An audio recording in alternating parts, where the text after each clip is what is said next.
Trump administration signs a minerals deal with Ukraine in key move for Russian peace. May 1, 2025. The Trump administration reached a deal with Ukraine to give U.S. investors preferential access to Ukraine's supply of rare earth minerals on Wednesday, weeks after an Oval Office blow-up between Donald Trump and Volodymyr Zelensky put it on hold. U.S. Treasury Secretary Scott Bessent announced the news in a press release Wednesday afternoon, which described the agreement as a recognition of the significant financial and material support that the people of the United States have provided to the defense of Ukraine.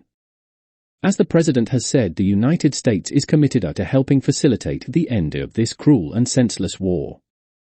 This agreement signals clearly to Russia that the Trump administration is committed to a peace process centered on a free, sovereign, and prosperous Ukraine over the long term, said Bessent. President Trump envisioned this partnerships between the American peoples and the Ukrainian people to show both sides' commitment to lasting peace and prosperity in Ukraine. And to be clear, no state or person who financed or supplied the Russian war machine will be allowed to benefit from the reconstruction of Ukraine, he continued. Axios and Bloomberg first reports the deal was to be signed on Wednesday, citing senior Ukrainian officials. Yulia Sviridenko, Zelensky's first deputy prime minister, was in Washington for the signing.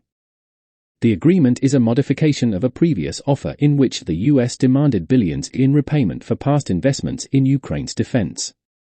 The latest version envisions U.S. investments in Ukraine's rare earth minerals sector as part of joint deals with Ukrainian businesses that will keep control split 50-50 between the two countries.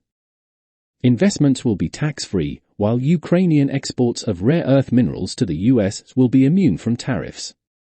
All funds raised for development of Ukraine's minerals under the plan will go into a fund managed jointly by the U.S. and Ukrainian governments.